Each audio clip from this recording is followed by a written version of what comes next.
जय हिंद दोस्तों, कैसे हैं आप सब। आई होप कि अच्छे ही होंगे। मैं आशीष पांडे स्वागत करता हूं आप सभी का आपके अपने यूट्यूब चैनल स्टडी विद आशु में। जैसा कि आप सबको पता है, पिछले 3 दिनों से हम लोग सी सेट के स्ट्रेटजी के बारे में बात कर रहे हैं कि सी सेट के पेपर को किस तरह से हम लोग इजी बना सकते हैं और एक बेसिक कॉन्सेप्ट को क्लियर करते हुए कैसे पूरे सी सेट पेपर को हम लोग सॉल्व कर सकते हैं। उसके लिए सबसे कंपलसरी यह होता है कि आपको समझना कि सी सेट में पूछता क्या क्या है। पहले वीडियो में हम लोगों ने बात की थी रीजनिंग के बारे में। कल के वीडियो में हम लोगों ने देखा मैथ के इंपॉर्टेंट टॉपिक कि अगर आप लोग रीजनिंग और मैथ, जो 2 वीडियो मैंने आप लोगों को प्रोवाइड करवाया है, उसमें दिए गए जो टॉपिक है अगर आप लोगों ने सही तरीके से रिवाइज कर लिया तो मुझे नहीं लगता कि उसके बाहर से एक भी प्रश्न आपके एग्जाम में आने वाला है। आज हम लोग बात करेंगे कॉम्प्रिहेंशन के बारे में। सबसे पहले इसकी इंपॉर्टेंस समझ लें। अगर आप लोग यूपीएससी की प्रिपरेशन कर रहे हैं तो उसमें आपके होते हैं 3 चरण। कौन कौन से? फर्स्ट स्टेज आपका है प्रीलिम्स का, सेकंड है मेंस का और थर्ड है आपके फाइनल इंटरव्यू का। ठीक है, तो जो पहला स्टेज है प्रीलिम्स का, इसमें 2 पेपर होते हैं। पहला जीएस का पेपर होता है, सेकंड सी सेट का पेपर होता है। ठीक है, इसमें से जो जीएस का पेपर है उसमें आपकी मेरिट बनती है, आप मेंस के लिए क्वालिफाई होते हैं। लेकिन जो सी सेट का पेपर है यह क्या होता है? क्वालिफाइंग पेपर होता है। मतलब कि आपको इसमें 33% लाकर सिर्फ पास होना है बस। कोई भी बंदा अगर 99% लाता है और आप 33% लाते हैं तो दोनों में कोई अंतर नहीं करता यूपीएससी। क्यों? क्योंकि इसका नंबर आपके मेरिट में नहीं ऐड होता है। तो बात आती है कि सर ये क्वालिफाइंग है, इसका नंबर भी मेरिट में ऐड नहीं होता, तो यह इंपॉर्टेंट क्यों है? डियर, इंपॉर्टेंट यह इसलिए है क्योंकि अगर जब तक आप सी सेट के पेपर में क्वालिफाई नहीं कर जाएंगे आपके जीएस की कॉपी चेक नहीं होगी। तो जाहिर सी बात है कि आप रेस से ही बाहर हो गए। अगर आप सी सेट को हल्के में लेकर बैठे हुए हैं तो यह आपकी बहुत बड़ी गलती है। क्यों? क्योंकि जब तक सी सेट में आप क्वालिफाई नहीं करेंगे आपके प्रीलिम्स की जीएस वाली कॉपी चेक ही नहीं होगी, तो मेरिट बनने की कोई बात ही नहीं आती है। ठीक, तो चलिए आज हम लोग बात करेंगे कॉम्प्रिहेंशन के बारे में। पिछले 3 दिनों से हम लोग प्रीलिम्स के सी सेट के पेपर की स्ट्रेटजी समझ रहे हैं। पहला वीडियो हम लोगों ने देखा रीजनिंग का, उसके इंपॉर्टेंट टॉपिक। सेकंड वीडियो हम लोगों ने देखा मैथ का इंपॉर्टेंट टॉपिक। दोनों का सिलेबस हम लोगों ने कवर कर लिया। और इसी सी सेट में जो तीसरा सबसे इंपॉर्टेंट पॉइंट निकल के आता है वह है कॉम्प्रिहेंशन, जिसे हिंदी में बोलते हैं गद्यांश। गद्यांश आपको दिया जाएगा हिंदी में भी और इंग्लिश में भी, और उसके प्रश्न आप लोगों को नीचे दिए जाएंगे और उत्तर में 4 विकल्प होगा। आपको गद्यांश पढ़कर प्रश्न को समझकर वो उत्तर आपको टिक करना पड़ता है। आज के वीडियो में हम लोग कॉन्सेप्ट और ट्रिक के बारे में बात करेंगे कि कैसे गद्यांश को हम लोग सही तरीके से समझ लें और अपनी मेंटल एबिलिटी के दम पर कैसे प्रश्न को हम लोग सही कर सकते हैं। तो चलिए बिना किसी देरी कर बोर्ड पर आते हैं। 3 से 4 पॉइंट हैं, ध्यान से समझेंगे, आपका पूरा का पूरा कॉम्प्रिहेंशन बिना किसी हार्डवर्क के सॉल्व हो जाएगा। आइए समझते हैं। अगर आप लोग कॉम्प्रिहेंशन का पेपर दे रहे हैं अर्थात गद्यांश को पढ़ रहे हैं और उसके उत्तर के बारे में सोच रहे हैं, तो उस समय आपको 4 चीजें अपने माइंड में रखनी है जो मैं बताने वाला हूं। वीडियो में लास्ट तक रहिए और अगर आप चैनल पर नए हैं तो सब्सक्राइब जरूर कर लीजिएगा। क्यों? क्योंकि इस वीडियो पर इसी तरह से इंफॉर्मेटिव वीडियो प्रत्येक दिन सुबह 9 बजे आप लोगों को मिल जाते हैं। ठीक, आइए बात करते हैं। आपके पास क्या हुआ? पेपर आया, आपने रीजनिंग और मैथ को सॉल्व कर दिया, जो 2 वीडियो मैंने दिया है उसके दम पर, और होगा ये मेरी गारंटी अगर आपने उन टॉपिक्स को रिवाइज कर लिया। थर्ड पॉइंट पे आता है कॉम्प्रिहेंशन, गद्यांश। आप सब हिंदी मीडियम वाले हैं, अगर इंग्लिश मीडियम वाले भी हैं तो परेशान मत होइए, जो स्ट्रेटजी मैं बता रहा हूं आप लोग फॉलो कर सकते हैं। ठीक, कैसे? आपने गद्यांश को पढ़ा, उत्तर आपके माइंड में कैसे आएगा? तो सबसे पहला पॉइंट है, ध्यान से समझेंगे, वीडियो में लास्ट तक रहना है आप लोगों को। ठीक है, पहला पॉइंट है गद्यांश के प्रश्नों के उत्तर हमेशा गद्यांश पर ही आधारित होने चाहिए। यह पॉइंट मैंने क्यों लिखा? क्योंकि बहुत सारे महानुभाव ऐसे होते हैं जो अपना नॉलेज दिखाने लग जाते हैं। आपने कितना जीएस पढ़ा है, कितना मैथ पढ़ा है, कितनी रीजनिंग पढ़ी है, कितना ऑप्शनल पढ़ा है, कोई मैटर नहीं करता। अगर आप गद्यांश के प्रश्न का उत्तर दे रहे हैं तो आपको वो उत्तर गद्यांश से ही निकाल कर लिखना पड़ेगा, और उस उत्तर को जो ऑप्शन में तो दिया ही रहेगा 4 ऑप्शन, उनमें चारों आपके गद्यांश से ही रिलेटेड होंगे। आई थिंक उसमें से 1-2 बाहर के भी हो सकते हैं जो आपके मेंटल एबिलिटी पर क्या होते हैं? डिपेंड होते हैं। ठीक, तो आपको करना क्या है कि आप प्रश्न को पढ़िए, उसे समझिए और कोशिश करिए कि जो ऑप्शन है उनमें से कौन सा ऐसा ऑप्शन है जो आपके गद्यांश से ही निकला है, अर्थात कॉम्प्रिहेंशन से ही निकला है और उसे अगर आपने टिक किया तो आपका आंसर 100% सही हो सकता है। तो पहला पॉइंट क्या निकल के आया कि हमें ज्ञानी नहीं बनना है, हमें क्या करना है, गद्यांश के आधार पर ही उत्तर देना है। वो प्रश्न इसीलिए बनाया जाता है, कॉम्प्रिहेंशन इसीलिए दिया जाता है कि आपकी प्रेजेंस ऑफ माइंड क्या है, आप किसी भी केस को कैसे सॉल्व कर सकते हैं। ठीक, तो इसलिए प्रश्न को पढ़िए और कोशिश करिए, कोशिश नहीं पूरा प्रयास यही रखिए कि आपको उत्तर गद्यांश पर ही आधारित होना चाहिए। ठीक, सेकंड पॉइंट पर आते हैं, इंपॉर्टेंट है। गद्यांश के प्रश्नों को हल करते समय निगमनात्मक विधि का प्रयोग करें। अब बात आती है कि सर यह निगमनात्मक विधि क्या है। देखिए, किसी भी प्रश्न को उत्तर करने के लिए हर स्टूडेंट्स के माइंड में दो ऑप्शन आता है। क्या?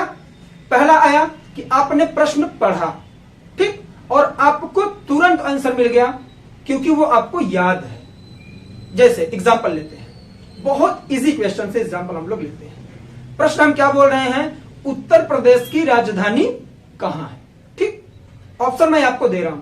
पहला मैंने दे दिया क्या, लखनऊ। दूसरा मैंने दे दिया भोपाल।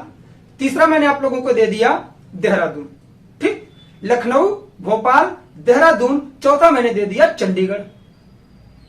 लिख देता हूं मैं यहां पर, लखनऊ, भोपाल, देहरादून, चंडीगढ़। यह समझना है आपको निगमनात्मक विधि है क्या। ठीक, निगमनात्मक विधि का मतलब यह है कि आप कोशिश करिए कि तीन जो उत्तर हैं उनको गलत साबित करिए। ठीक, चौथा उत्तर ऑटोमेटिक सही हो जाएगा। ये दो विधियां होती हैं, एक निगमनात्मक होती है, एक आगमनात्मक होती है। आगमनात्मक का मतलब यह है जो मैं बता रहा हूं कि आपने प्रश्न पढ़ा, आपको उत्तर पता है, आपने मार्क कर दिया। ठीक, आते हैं हम लोग निगमनात्मक विधि पर। अब तीन आंसर गलत कैसे करने हैं, उसके लिए आपको प्रश्न के बारे में सही तरीके से पता होना चाहिए। मैंने एग्जाम्पल में क्या बोला, उत्तर प्रदेश की राजधानी कहां है, आपको पता है लखनऊ। ठीक, नहीं भी पता है, आपको यह पता है कि लखनऊ उत्तर प्रदेश में ही है। आप चलेंगे ऑप्शन पर, इस वाले ऑप्शन पर जाइए। मैंने भोपाल बोला तो आपको उत्तर प्रदेश के बारे में सही तरीके से पता है, तो आप समझेंगे कि भोपाल तो मध्य प्रदेश में पड़ता है। किसी भी राज्य की राजधानी अपने राज्य से बाहर सीमा में तो नहीं हो सकती, इसलिए यह पूरी तरह से गलत है। उसके बाद आया देहरादून, यह भी तो उत्तर प्रदेश में नहीं पड़ता, इस वजह से यह भी उत्तर नहीं हो सकता, इसे भी आपने गलत कर दिया। सी पर आए, फोर्थ पर आए, यह लिखा है चंडीगढ़, तो आपने फिर सोचा कि चंडीगढ़ भी उत्तर प्रदेश में नहीं पड़ता है, इस वजह से यह भी ऑप्शन नहीं हो सकता है। ठीक, तो जायज सी बात है कि लखनऊ आपका सही हो जाएगा। इसे कहते हैं निगमनात्मक विधि।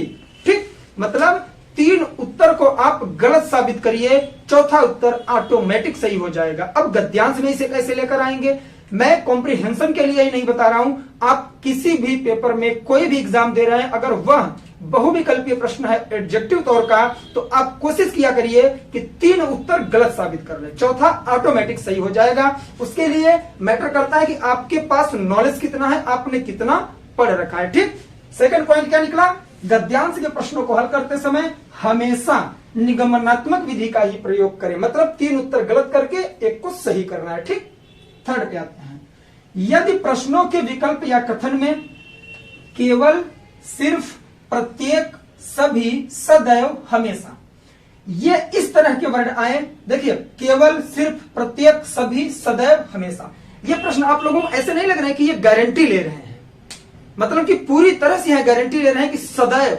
हमेशा, सिर्फ, केवल, सदैव, ये क्या है, मतलब कि वो गारंटी ले रहा है कि हाँ सिर्फ यही। अगर प्रश्न के उत्तर में जो आपको चार विकल्प दिए गए हैं, उन विकल्पों में से किसी में भी अगर यह ऑप्शन आता है, मतलब ये वर्ड आते हैं उसमें, तो ऐसे शब्दों का प्रयोग हुआ हो तो उत्तर असत्य होंगे। अब आप कहेंगे सर ये क्या बात हुई, प्रूफ करके बताओ।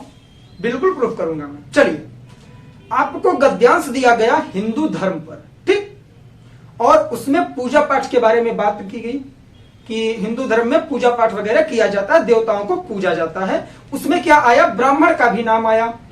ठीक, और प्रश्न जो है आपका वह बना, उसी से रिलेटेड कोई प्रश्न बन गया, और ऑप्शन में आप लोगों को दे रहा हूं, समझिएगा।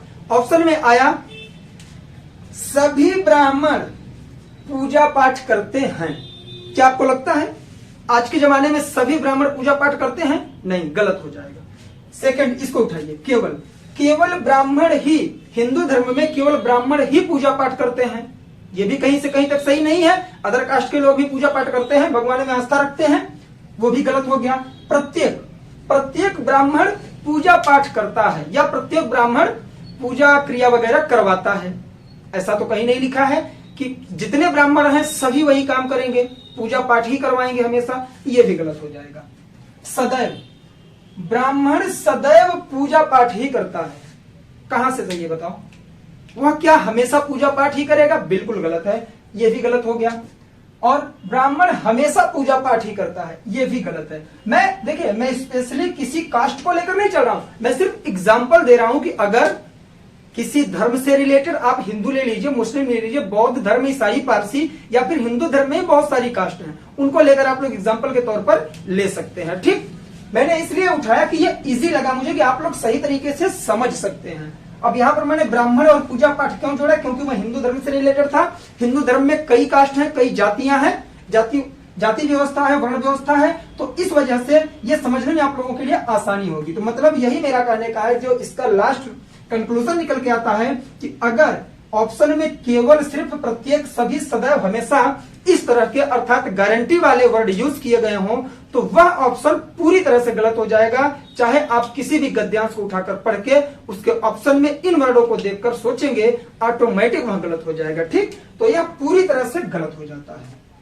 आगे बढ़ते हैं फोर्थ पर, शब्दों का अर्थ समझना, ये सबसे मैटर करता है। जैसे मैंने आप लोगों को मेंस की आंसर राइटिंग का वीडियो दिया था कि मेंस में आंसर राइटिंग आपको कैसे करना है, तो उसमें मैंने कहा था कि जो मुख्य वर्ड होते हैं उन्हें आपको समझना चाहिए, स्पष्ट कीजिए, स्पष्टीकरण दीजिए, या फिर विवेचना कीजिए, वर्णन कीजिए, विश्लेषणात्मक आलोचना कीजिए, आलोचनात्मक विवरण कीजिए। सबका मैंने अलग अलग अर्थ बताया है उसमें। ठीक, कि प्रश्न आपको किधर लेके जा रहा है, आपको उसी वे में जाना है। ऐसा नहीं है कि वो कह रहा है कि आप आलोचनात्मक विवेचना कीजिए, आपने उसके सारे गुण लिख दिए, तब तो आलोचना आपने किया ही नहीं। आलोचनात्मक विवरण का मतलब यही है कि आप पहले उसके गुण बताइए, फिर उसके आप कमियां भी बताइए, लास्ट में कंक्लूजन में, निष्कर्ष में आप दोनों को मिक्स करके लिखिए। एग्जामिनर 100% आपसे इंप्रेस हो जाएगा। ठीक, वही वर्ड यहां पर भी है, शब्दों का अर्थ समझना। अगर उत्तर में निष्कर्ष, परिणाम, उपनिगमन इस तरह के वर्ड आते हैं तो पूर्णतः गद्यांश में निहित सत्य कथन होगा, मतलब वो कथन सही होगा जो पूरी तरह से गद्यांश में ही है या गद्यांश से ही लिया गया है। प्रश्न में अगर पूछता है निष्कर्ष या परिणाम या उपनिगमन और उसके ऑप्शन में जो 4 ऑप्शन होगा उसमें वही वर्ड आपका सही जाएगा, वही ऑप्शन सही जाएगा जो पूर्णतः गद्यांश में निहित सत्य कथन होगा। ठीक, वही सही होगा। आगे बढ़ते हैं। अगर प्रश्न पूछता है कि उपरोक्त गद्यांश में क्या, उपरोक्त गद्यांश को पढ़ने के बाद हमें क्या संदेश मिलता है। मान लीजिए कोई गद्यांश दिया गया और उसमें बात की गई किसी व्यक्ति के हेल्प के बारे में कि कोई किसी की मदद कर रहा है। दिखाया गया कि एक व्यक्ति था, बूढ़ा आदमी था, सड़क पर जा रहा था, वह सड़क क्रॉस नहीं कर पा रहा था। गद्यांश ऐसे ही बनते हैं, एकदम आपके नॉर्मल लाइफ से रिलेटेड। कोई व्यक्ति सड़क को पार कर रहा है, जो वृद्ध है वह सड़क पार नहीं कर पा रहा है, अचानक एक बालक आता है और उसका हाथ पकड़कर सड़क को क्रॉस करवाता है। ठीक, और पूछ लिया कि उपरोक्त गद्यांश हमें क्या संदेश दे रहा है। ठीक, तो क्या लिखेंगे आप?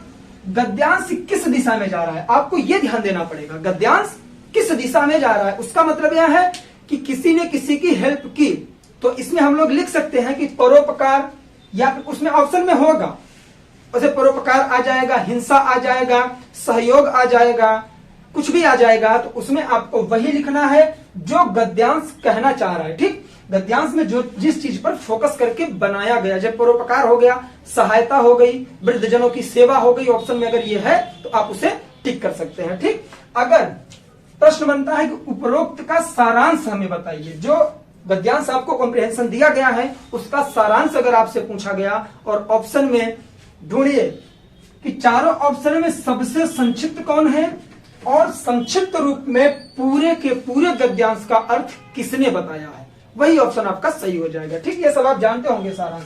अब बात आती है धारणा की।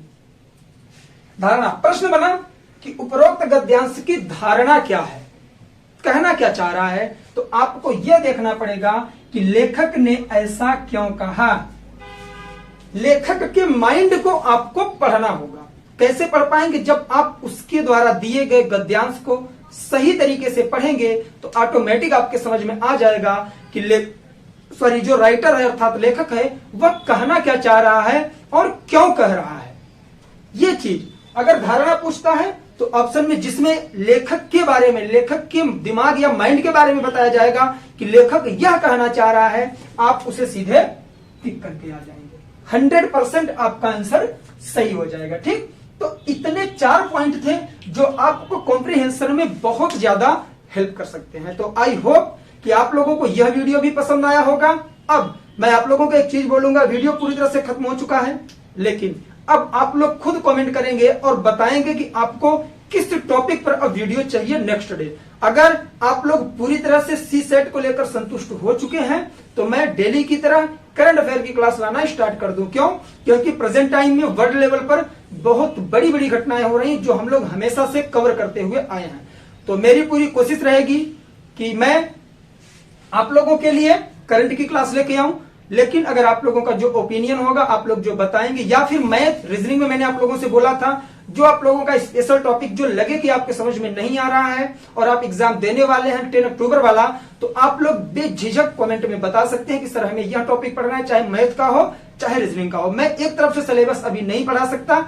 रीजन ये है कि मैंने पहले भी बता रखा है, जो 2021 वाले स्टूडेंट्स हैं जो प्रीलिम्स देने जा रहे हैं 10 अक्टूबर को, वो कंफ्यूज होंगे, मेरे द्वारा दिए गए वीडियो को पढ़ना स्टार्ट कर देंगे तो बहुत ज्यादा कंफ्यूजन क्रिएट होगा। उनके लिए सबसे ज्यादा हेल्पफुल यह है कि क्या पढ़ना है, क्या रिवाइज करना है हमें। ठीक, सॉरी, पढ़ना क्या है यह नहीं, रिवाइज क्या क्या करना है, उसी के लिए मैंने यह 3 वीडियो शूट किया। क्योंकि हमेशा से जो स्टूडेंट्स यूपीएससी का होता है वो जीएस पर फोकस करता है, जब एग्जाम करीब आ जाता है तो वह सीसेट के पीछे भागता है। यह बहुत गलत धारणा है।